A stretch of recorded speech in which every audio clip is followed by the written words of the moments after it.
Spring had just reached an Oregon forest when cruelty followed close behind. A German shepherd stood chained to a tree, starving. Shaking, his only mistake was eating a single piece of meat. His owner poured gasoline at his feet and raised a lighter, certain no one would ever know. Certain no one would come. Certain God was not watching. But gasoline has a smell, and a police officer was already nearby. What happened next would turn a moment of cruelty into something else entirely. If you believe help can arrive at the last second, stay with us. Spring had just reached the edge of the Oregon forest, leaving the ground damp with morning dew and the air thin cold and uncertain. The yard behind the house was small and uneven, a patchwork of mud and grass that never quite grew back. Logan lay there on his side close to the back steps, his body angled instinctively toward the door, as if it were the last remaining source of warmth in the world. He was a German shepherd just past 3 years old, large-framed and once powerful. Even now, beneath the hunger and neglect, his build hinted at what he had been meant to be: broad chest, long limbs, a spine made for endurance. But hunger had sharpened him in the wrong ways. His ribs showed faintly beneath his coat, and his movements were careful, calculated, as if every action had to be weighed against the energy it would cost. His fur, black along the back and tan around the legs and face, was dull and uneven. In places, it still held the dense thickness typical of his breed, but along his flanks it lay flat, lifeless, as though pressed down by weeks of exhaustion. A steel chain ran from a collar at his neck to a stake driven deep into the ground near the steps. It was long enough to let him lie down, to turn to reach the door if he stretched, but never long enough to forget it was there. Logan had learned the yard the way prisoners learn walls. Every sound, every smell, every shift in light carried meaning. The wind from the trees meant cold. The hum from inside the house meant someone awake. The scrape of boots against concrete meant pain or indifference, sometimes both. Inside the house lived Evan Brooks. Evan was 38, though the number didn't sit comfortably on him. He looked older in the mornings, his face drawn and pale, the skin around his eyes marked by faint lines that spoke less of laughter and more of nights without sleep. He was tall but narrow, his shoulders slightly rounded, as if life had taught him to brace for impact. His hair was dark, thinning at the temples, cut short, not out of style, but impatience. A rough shadow of stubble clung to his jaw and upper lip, uneven and careless. His eyes were gray and sharp, the kind that could look right through a person when he wanted to, or pin them in place when he didn't. To the people who remembered him from years ago, Evan had once been easy to like. He'd played sports in high school, worked construction for a while, talked about leaving town and doing something bigger. Something had happened after that. No one could say exactly what. He'd left, come back quieter, angrier. The job he took didn't last. The relationship he'd had didn't survive. What remained was the house, the truck, and the habit that filled the space where ambition used to be. Logan didn't know Evan's past. Dogs didn't need explanations. They needed patterns, and Evan's patterns were clear. Mornings were the worst. Mornings meant headaches, impatience, and the bitter smell of stale alcohol clinging to the air like a second skin. Mornings meant Evan moved faster, spoke less, and tolerated nothing. Logan lifted his head when the back door opened. The movement was automatic. Hope and fear rose together, tangled and indistinguishable. His ears pricked forward, then tilted back again, caught between expectation and caution. Evan stepped outside, blinking against the pale spring light. He wore a flannel shirt wrinkled and half-buttoned over a white undershirt stained beyond saving. His jeans sagged slightly at the waist, and his boots were heavy, scuffed at the toes but still solid. In one hand, he held a foam takeout container. In the other, a can of beer already opened. Logan's nose caught the scent immediately. Food. The smell cut through the cool air with brutal clarity, salt grease warmth. His stomach tightened in response, a sharp aching pull that made his mouth flood with saliva. He hadn't eaten properly in days. Hunger wasn't just an emptiness anymore. It was a constant pressure, a low burning sensation that never fully receded. Evan didn't look at him at first. He sat on the back step and opened the container, peeling the lid back with a quick, irritated motion. He took a bite without enthusiasm, chewing as though the act itself offended him. Logan watched every movement, his body still, his gaze fixed. He didn't beg. He had learned that begging didn't help. Evan's phone buzzed against the concrete beside him. He glanced down, his expression tightening as he read whatever message appeared on the screen. His jaw clenched. He took another bite, faster this time, careless. That was when it happened. A strip of meat slipped free from the sandwich and fell to the ground. It landed just inside Logan's reach, dark against the wet dirt. Time seemed to slow. Logan stared at it, his heart hammering. The smell rose off it in a wave so intense it almost made his head swim. His body surged forward instinctively, then froze. Fear pulled him back as hard as hunger pushed him forward. He glanced at Evan. Evan was still looking at his phone, his attention turned inward, his face drawn tight with irritation. For a brief moment, the world narrowed to a single choice. Logan lowered his head slowly, muscles trembling. The chain rattled softly as he stretched metal, biting lightly into the fur at his neck. He shifted, found slack, and in one swift motion scooped the meat off the ground. He swallowed without chewing. Warmth spread through his chest, brief and shocking in its intensity. It wasn't enough to satisfy him, not nearly, but it was something. It was survival. Evan looked up. Their eyes met. Logan stood perfectly still. He didn't cower. He didn't growl. He simply waited as if honesty might soften what was coming. Evan's expression changed, not explosively, not the way Logan had learned to fear. There was no shout, no sudden movement. Instead, his face went blank. The anger didn't disappear. It cooled, sharpened, sank deeper. He stood slowly, set the takeout container aside, and wiped his fingers on his jeans. The deliberate calm of it made Logan's skin prickle beneath his coat. Evan walked toward the chain, crouched, and examined the collar at Logan's neck. His hands were steady, too steady. Logan took a step back. The chain tightened. His paws slid slightly in the mud, leaving shallow grooves. He couldn't retreat far. He couldn't run.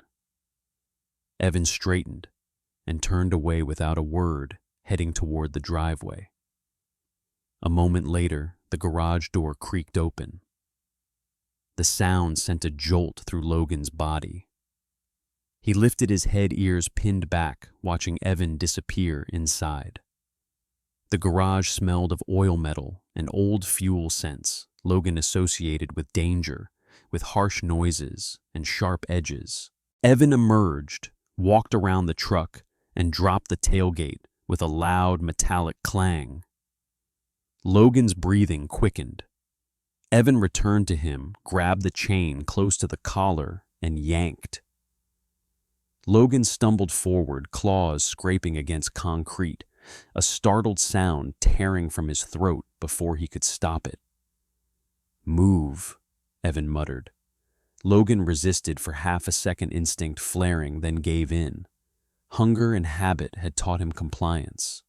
He followed each step heavy with dread, past the back steps, past the empty water bowl, past the patch of dirt worn smooth by endless pacing. The truck loomed ahead, black paint chipped and dull. Evan hauled him up, forcing his front paws onto the tailgate. Logan scrambled, slipped, then managed to climb into the bed. The tailgate slammed shut behind him. The sound echoed in his chest.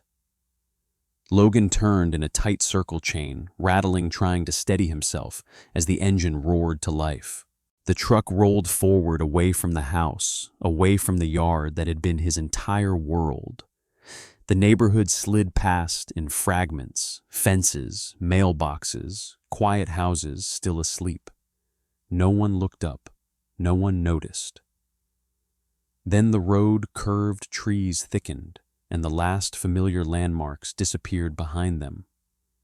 Han mo kopse bantai keo Logan lin, numot mondo. Chickse re khoi khuzangku lao tang về phía rừng. Không ai biết chuyện gì đang chờ ở cuối con đường đó. The truck slowed as the paved road gave way to gravel, then to a narrow dirt track, pressed flat by tires that didn't come here often. Evan drove without music, without looking back. The forest closed in quickly, young spring leaves forming a thin green ceiling overhead. Sunlight broke through in uneven shards, bright and indifferent. Logan braced himself in the truck bed as the ride grew rougher. Each bump jarred his bones. The chain at his neck rattled with every turn, the sound sharp and metallic, echoing too loudly in the quiet woods. He tried to keep his footing, spreading his paws, wide nails scraping uselessly against the ridged metal. The air smelled different here. Damp bark, moss, cold soil, and beneath it all, the faint, lingering bitterness of Evan's anger. The truck stopped. The engine idled for a moment, then cut off. Silence rushed in to fill the space it left behind, thick and unsettling. No traffic, no voices, only the distant tapping of a woodpecker and the soft hiss of wind moving through branches. Evan climbed out and walked to the back without hesitation. Up close, his face looked harder, more angular in the filtered light. His cheekbones stood out sharply, and the gray in his eyes seemed paler, almost washed out. He smelled of beer and sweat, and something sour beneath it, like frustration that had been fermenting for years. He dropped the tailgate and reached in, grabbing the chain just below Logan's collar. "Out," he said. Logan hesitated. The forest loomed beyond the truck, vast and unfamiliar. Instinct told him this place was wrong, not because it was wild, but because it was empty. No paths worn by feet, no comforting traces of other lives, just space where anything could happen unseen. Evan yanked the chain. Logan slid forward, paws scrambling, then jumped down. The ground was uneven, littered with fallen leaves still damp from morning dew. His legs shook partly from the jolt, partly from hunger, partly from the tension radiating from the man standing over him. Evan dragged him several yards into the trees, boots crunching softly.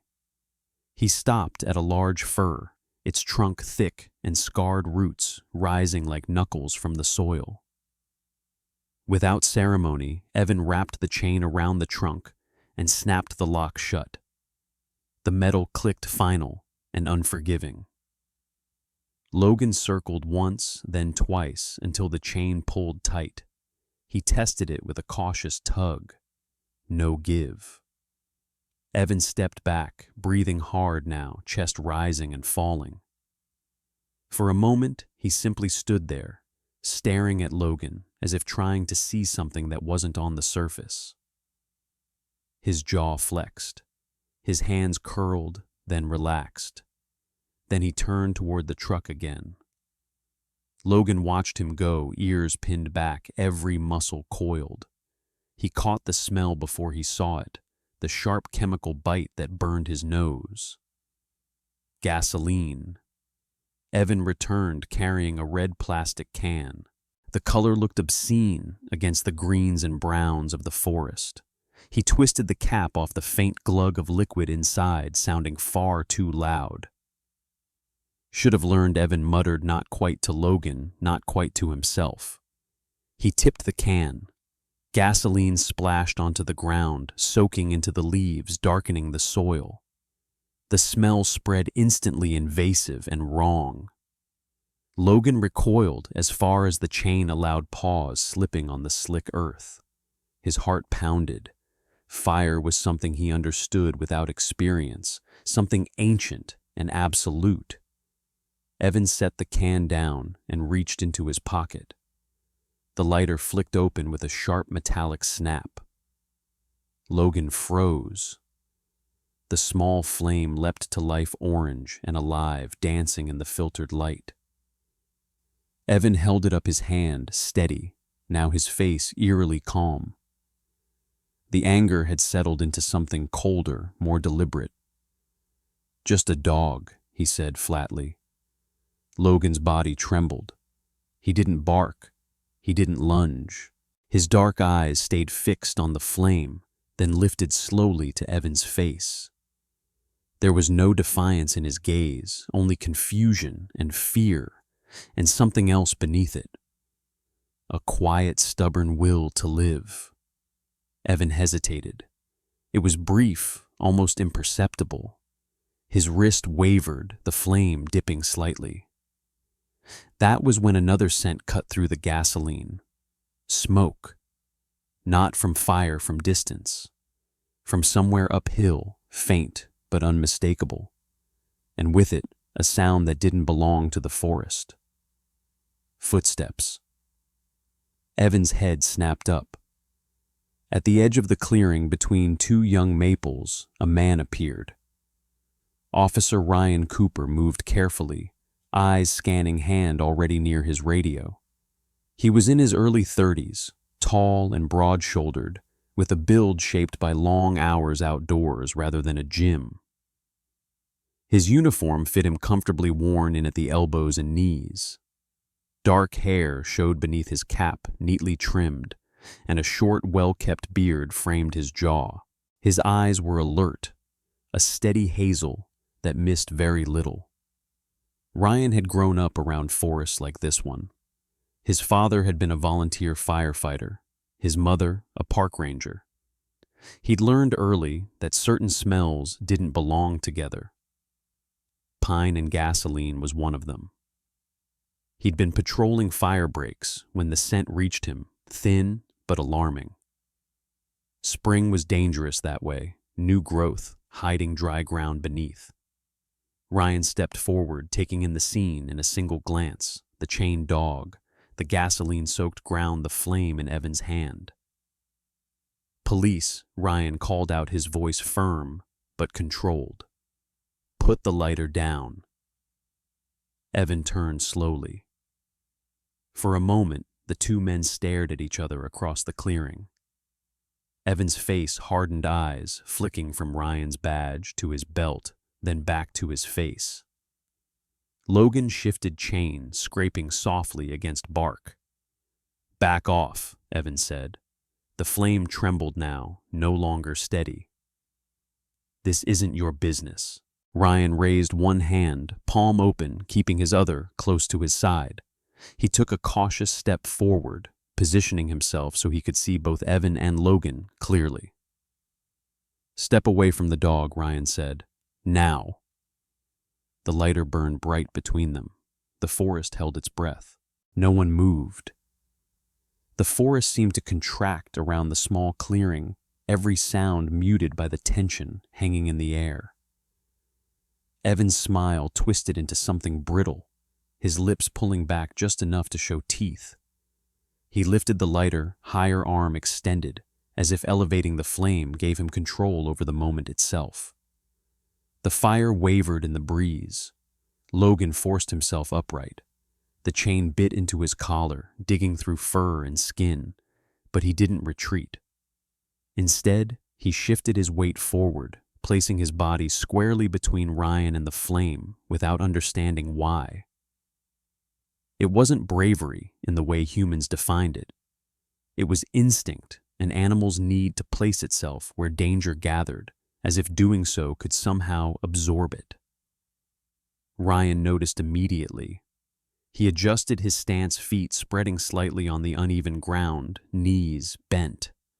His hand hovered near his belt, but didn't reach for the gun. He knew the math of the situation with terrifying clarity. A bullet traveled fast, but fire traveled faster. One twitch of Evan's fingers, and the gasoline-soaked earth would ignite. There would be no saving the dog, then maybe not even Evan himself. "Easy," Ryan said, his voice low, steady. "You don't want to do this." Evan laughed, a short, broken sound that held no humor. His shoulders were tense now, the earlier calm cracking under the pressure. Sweat beaded along his hairline, catching the light as he shook his head. "You think this is about the dog?" Evan snapped.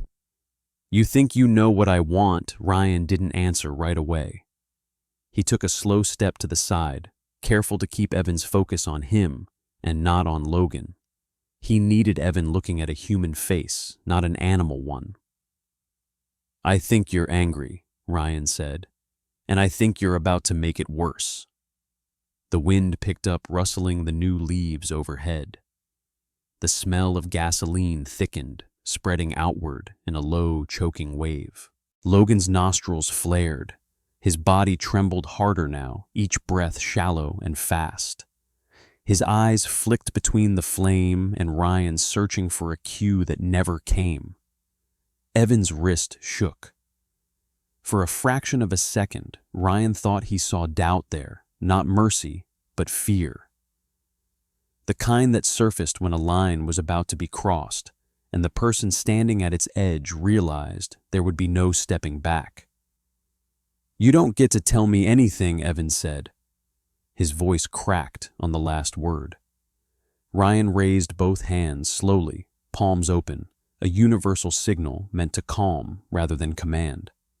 He angled his body so he stood slightly in front of Logan, though the dog remained in his peripheral vision. If Evan lunged, Ryan needed to be close enough to react without startling him. "Look at me," Ryan said. "Not the dog. Me." Evan's eyes locked onto his. They were bloodshot now, the gray dulled by rage and alcohol. His jaw worked as if he were chewing on words he couldn't quite form. Logan shifted again, paws slipping on the slick ground. The chain rattled softly, a sound that cut through the stillness like a warning bell. Evan's gaze flicked down for an instant, long enough for Ryan to take another half step forward. "Stay back," Evan barked, thrusting the lighter out. The flame flared brighter as oxygen rushed to it. Ryan stopped immediately. The distance between Evan's hand and the gasoline-darkened earth was no more than a few inches now. Ryan could see the tension in Evan's fingers, the way his thumb hovered uncertainly over the wheel of the lighter. It struck him then that Evan wasn't fully in control anymore. The moment had grown larger than him, heavier, and he was struggling to carry it. Ryan softened his voice. "You don't have to prove anything," he said. "This doesn't fix what's wrong." Evan swallowed. His chest rose and fell sharply. The smile was gone now, replaced by something raw and exposed. He looked for just a heartbeat, like a man cornered by his own choices. Logan let out a low, involuntary sound, not a bark, not a growl, but a breath forced from his chest by fear. His legs trembled violently. He couldn't sit, couldn't lie down. He could only stand there, bracing himself against the pull of the chain. Ryan felt his pulse hammering in his ears. He was acutely aware of how thin the margin was. Training told him to control the scene. Instinct told him to protect the dog. Experience told him there might be no clean way to do both. Evan Ryan said, using the man's name deliberately, "Put it down." The name landed harder than Ryan expected. Evan's eyes widened slightly. His attention snapped fully back to Ryan, now suspicion flaring. "How do you know my name?" Ryan didn't answer. He held Evan's gaze, letting the silence stretch. Sometimes not filling the space was more powerful than words. The wind gusted again, stronger this time. Leaves skittered across the ground. The flame bent sideways, dangerously close to the damp earth. Logan flinched, muscles screaming, as he pulled against the chain without realizing it. "Don't move," Evan shouted, voice breaking. Logan froze. Ryan's mind raced. He needed a distraction, something to pull Evan's focus away from the flame without escalating the threat. He glanced briefly toward the red gasoline can sitting near the tree, its open mouth gleaming wetly. A single spark there would be catastrophic. Evan Ryan said again, more urgently now, "Listen to me." Evan's breathing turned ragged. His arm wavered, then steadied. The lighter remained lit, the flame small but relentless. Time stretched. The forest seemed to lean closer, as if watching. Evan staggered backward, one heel sliding on the damp earth. His mouth moved, spilling curses that barely formed into words. Alcohol dulled his balance before it dulled his anger, and in that brief, unforgiving second, his body betrayed him. The lighter slipped. It fell from his hand and struck the ground near the darkened soil, the flame flickering wildly but refusing to die. It hissed softly, a living thing clinging to breath. Gasoline shimmered nearby, soaked into leaves and dirt, waiting. Logan reacted before thought could catch up. A low, broken sound tore from his chest as he lunged forward, the chain snapping tight around the tree. The metal bit into his neck, stopping him short, but the force of his movement sent loose soil scattering. His body trembled violently, muscles screaming with panic and helplessness. Ryan moved at the same instant. He closed the distance in 2 long strides, placing himself between Logan and the fallen lighter. He dropped low, one knee hitting the ground hard, arms spread instinctively as if his body alone could block fire from reaching flesh and fur. The heat from the flame brushed his face sharp and sudden, carrying with it the acrid sting of gasoline fumes. "Don't move," Ryan shouted, though he wasn't sure who the command was meant for anymore. Evan froze where he stood, eyes wide, breath coming in short, uneven bursts. Up close, the bravado was gone. His face looked hollow now, skin sallow, the sharp angles of his jaw exaggerated by fear. His hands hovered uselessly at his sides, fingers twitching as if unsure whether to grab the lighter or flee from it. The forest crackled softly around them. A branch snapped somewhere in the distance. Wind pushed through the clearing again, stronger than before, making the flame dance closer to the soaked ground. Ryan felt sweat bead at the back of his neck despite the cold air. His heart hammered so loudly he wondered if Evan could hear it. He shifted his weight carefully, keeping his boot between the lighter and the gasoline, ready to kick it away if it flared. Logan strained against the chain again, then stopped, as if realizing movement only worsened things. His breathing came fast and shallow. His dark eyes were wide, fixed not on Evan now, but on Ryan. There was something raw there, fear, yes, but also trust, born of desperation. Ryan felt it land like a weight on his chest. Behind them, Evan took another unsteady step. His boot slid, then caught. He looked down at the lighter, then back at Ryan. "I didn't mean," Evan began, but the sentence collapsed under its own weight. He scrubbed a hand over his face, dragging it down hard. The smell of beer clung to him thick and sour, mixing with gasoline, in a way that turned Ryan's stomach. Ryan didn't look away from the flame. "Back up," he said, slowly. Evan hesitated. For a moment, Ryan thought he might bolt, or worse, lunge. Instead, Evan swayed and sank down onto a fallen log, his head dropping into his hands. His shoulders shook, whether from cold fear or something breaking loose inside him, Ryan couldn't tell. The lighter sputtered. Ryan seized the moment. He hooked his boot under it and flicked it sideways, sending it skidding across the damp ground. It landed in a shallow patch of wet leaves, the flame shrinking, then flaring weakly again. Not out, not yet. Ryan lunged forward and stamped down, grinding the lighter into the mud until the flame finally died with a thin wisp of smoke. The sudden absence of fire felt almost unreal, but the gasoline remained. Ryan straightened slowly, chest heaving. He kept his body angled protectively toward Logan, who sagged against the chain as if his legs had finally given up. The dog's sides rose and fell rapidly, every breath a fight. Evan lifted his head, eyes unfocused. He looked smaller, sitting there, less threatening, more like a man who had lost control of something he never truly held. His voice, when it came, was hoarse. It was just one thing he muttered. "I just wanted him to learn." Ryan's jaw tightened. He took a step toward Evan, careful to keep his movements measured. "You almost killed him," he said. His voice wasn't loud, but it carried. "And you almost started a forest fire." Evan flinched at that, as if the words had finally reached him. He opened his mouth to argue, then closed it again. His gaze drifted to Logan, who lay half-curled, now eyes still locked on Ryan.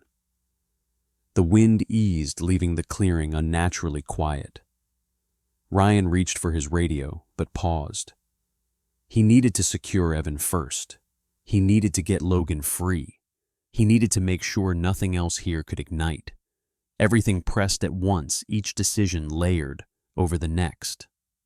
Behind him, Logan shifted the chain, clinking softly.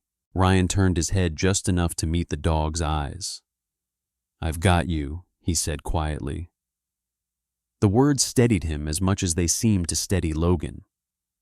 But Evan was still there. The gasoline was still there. And nothing was truly over yet. The lighter lay inches from the gasoline-darkened soil, its small flame shivering stubbornly alive.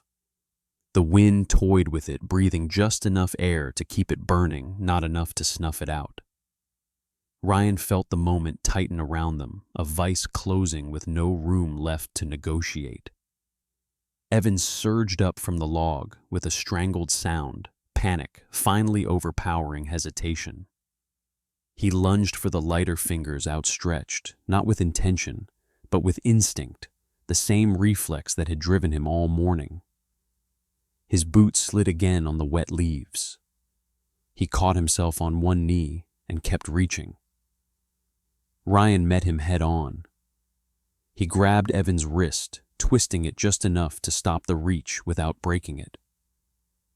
The contact sent a jolt through both of them. Evan was stronger than he looked, wiry, and fueled by adrenaline, his forearm corded and shaking. The smell of alcohol rose off him in waves as he fought, breath hot and ragged, against Ryan's face. "Let go," Evan shouted, his voice cracking. Ryan didn't answer. He shifted his stance, planting his feet wider, angling his body so his shoulder shielded the lighter from Evan's grasp. He could feel the heat, now faint but present, licking at the air between them. His jaw clenched as he tightened his grip, every muscle focused on keeping Evan's hand away from the flame. They stumbled together, boots scraping leaves, scattering. Evan swung wildly with his free arm, catching Ryan across the shoulder.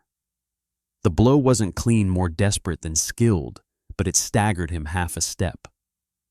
The lighter flickered brighter for a terrifying second. Logan watched it all without moving. The chain at his neck hung slack enough now that he could have tried to bolt to drag himself into the trees to escape while the humans were distracted.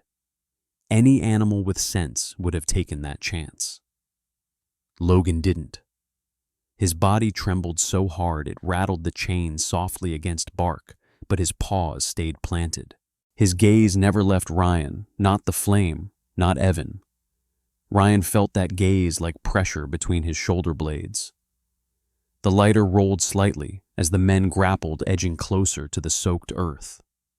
Ryan reacted on instinct. He drove his knee up not into Evan's body, but into the space between them, forcing separation. Evan fell back with a grunt, arms flailing. Ryan spun, kicking the lighter hard this time, sending it skidding away across the clearing. It didn't go far enough. It struck a root and stopped Flame still alive. "Stay down," Ryan barked, dropping to a crouch between the lighter and the gasoline once more. He could feel his heart in his throat now, each beat hammering against the seconds ticking away. Evan scrambled again, fury replacing panic. "You don't get it," he snarled. "You don't know what he cost me." Ryan glanced at him sharply. "He's a dog." Evan laughed, a harsh barking sound. "Everything's a dog to you people," he said. "Replaceable, obedient, until it isn't." The words landed heavier than Evan intended. For a split second, his face changed eyes, flickering jaw loosening as if he'd said something too close to the truth. Ryan saw it and filed it away even as he kept his body braced for another rush. The wind shifted again, sudden and sharp. Leaves skated across the ground. The gasoline smell surged thick enough to sting Ryan's eyes. The flame bent low, kissing the air just above the soil. Logan whimpered softly. The sound pulled from him against his will. His legs buckled, and he sank to his haunches, still facing Ryan, still refusing to turn away. His chest heaved, saliva stringing at the corner of his mouth as his breath came too fast to steady. Ryan made a decision. He lunged not at Evan, but at the lighter. He stomped down hard, grinding it into the mud again, twisting his boot to smother every trace of flame. The hiss was louder this time, followed by a thin curl of smoke. Ryan didn't lift his foot immediately. He held it there, counting under his breath until he was certain. Out. He straightened slowly, every nerve still buzzing. The danger wasn't gone. The gasoline still soaked the ground, but the immediate threat had been beaten back. Evan's slumped shoulders sagging as if the fight had drained something essential from him. He looked around the clearing disoriented, then down at his empty hands. His voice dropped to a mutter. It wasn't supposed to go like this. Ryan pulled his radio free at last. His hands shook only slightly as he keyed it. "Dispatch, I need backup," he said. "Possible arson attempt, animal cruelty suspect, on scene." "I'm at," a crackle answered him, followed by a calm female voice. "Copy, Ryan. Units are en route. Stay safe." The voice belonged to dispatcher Emily Hart, though Logan would never know her name. Emily was in her 40s, with a steady tone, honed by years of listening to panic without absorbing it. She didn't raise her voice. She didn't ask unnecessary questions. Her job was to be a line back to the world when things went wrong. Ryan clipped the radio back onto his shoulder and turned fully toward Evan. "Hands where I can see them," he said. Evan complied slowly, lifting them chest high. His defiance had drained away, leaving something slack and hollow behind it. His skin looked gray now, the sharp lines of his face deeper, more tired. Ryan stepped forward, careful, controlled. He reached for his cuffs. Logan exhaled a long, shuddering breath he hadn't realized he was holding.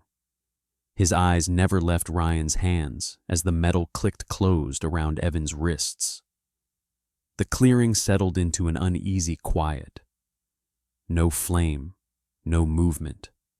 Just the smell of gasoline lingering like a threat that hadn't fully let go. Ryan turned back toward Logan, meeting his gaze again. "Almost there," he said softly. Ryan put his full weight into the motion, driving Evan backward and away from the danger. The man went down hard breath, exploding from his lungs as his shoulder struck the ground. Ryan's boot hooked the lighter and sent it skidding into a shallow pool of rainwater where it sank with a dull clink. The flame vanished completely this time, swallowed by mud and silence. For a moment, no one moved. Then Ryan pulled the cuffs free and snapped them closed around Evan's wrists. The metallic click echoed through the trees, sharp and final. Evan lay still, staring at the sky through bare branches, his chest rising in uneven bursts. Whatever fight he had left was gone. Ryan turned immediately to Logan. Up close, the dog looked worse than he had from a distance. Logan was lean beneath his thick black and tan coat ribs, faintly visible when he breathed. His muzzle was flecked with gray that suggested middle age 5, maybe 6 years old, and his eyes, dark and intelligent, carried the exhausted weight of something that had endured too much. The chain at his neck was rusted, biting into fur and skin where it had rubbed raw. Ryan knelt and worked the clasp, carefully, fingers gentle, despite the adrenaline still humming through him. When the chain finally came free, it fell to the ground with a heavy thud. Logan didn't bolt. His legs buckled instead. He lowered himself to the earth chest, touching the damp leaves, and stayed there for a heartbeat that felt like a held breath. Then slowly he stood and took 2 unsteady steps forward. He pressed his head against Ryan's leg, leaning his full weight there, as if to confirm something solid existed. Ryan swallowed hard. "It's over," he murmured, resting a hand on Logan's neck. The fur was coarse, warm, real. Logan let out a long breath and closed his eyes. Sirens reached the clearing minutes later, distant at first, then closer. 2 officers emerged from the trees, weapons lowered when they took in the scene. One of them, Officer Daniel Ruiz, was a broad-shouldered man in his early 40s, with a neatly trimmed beard and tired eyes softened by relief. He gave Ryan a brief nod and moved to secure Evan without ceremony. The other officer, Sarah Whitman, paused when she saw Logan. Sarah was tall and slim, her blonde hair pulled back into a practical braid, freckles scattered across pale skin that had seen more sun than makeup. She crouched instinctively, voice gentle, hands visible. "Hey there," she said quietly. Logan watched her, then flicked his gaze back to Ryan, checking before relaxing again. Animal control arrived soon after, but Ryan stopped them with a raised hand. "I'll take him," he said. They looked at him, then at Logan, who had positioned himself so close to Ryan's leg that separating them would have required effort. After a brief exchange and a nod from Sarah, it was decided. Logan would go with Ryan, at least for the night. Weeks passed. Logan healed quickly, with food warmth and consistent care. His strength returned first, then his trust. He learned the rhythm of Ryan's mornings, the sound of boots by the door, the way Ryan paused before stepping out, as if making sure Logan was ready too. Nightmares came sometimes. Logan would jerk awake breathing fast, but Ryan was always there, a steady presence until the shaking eased. Ryan changed too, though he noticed it only in hindsight. He smiled more. He slept better. The silence in his apartment no longer felt empty. By late spring, the town had begun to notice them. Every morning just after sunrise, a police officer and a German shepherd walked the same route through quiet streets. Ryan in his uniform posture, relaxed but alert. Logan at his side, stride confident tail-level ears forward. They moved together with an ease that suggested long familiarity, as if they had always been meant to match pace. Children waved. Shopkeepers nodded. Logan accepted scratches with dignified restraint, always checking back with Ryan before leaning into a stranger's hand. They were a pair now, not rescuer and victim, not officer and evidence. Just two beings who had found each other at the edge of something terrible and chosen to walk forward instead. Spring deepened, trees filled out, the air warmed. And each morning as sunlight touched the sidewalks, Ryan and Logan stepped into the day together. Sometimes miracles don't arrive with thunder or light from the sky. Sometimes they come quietly on four legs with tired eyes and a heart that refuses to give up. In the darkest moments when cruelty seems stronger than mercy, God is still watching. He doesn't always stop the fire before it's lit, but he sends help before it's too late. Maybe that help is a police officer who smells gasoline where it doesn't belong. Maybe it's a dog who chooses trust instead of fear. And maybe in your own life, it's a sign you haven't noticed yet because you're still walking through the woods. If this story touched you, remember this. Hunger is not a crime. Fear is not weakness. And love, real love, always finds a way to stand between you and the fire. If you believe God sends miracles in unexpected forms, please share this story with someone who needs hope today. Leave a comment and tell us where you're watching from. We read every one. And if you believe in stories of faith, courage, and the unbreakable bond between humans and animals, subscribe to this channel so you don't miss the next one. May God protect your home. May He guard your heart, and may He send His angels, whether they wear a badge or walk on four paws, to stand beside you when you need them most. Amen.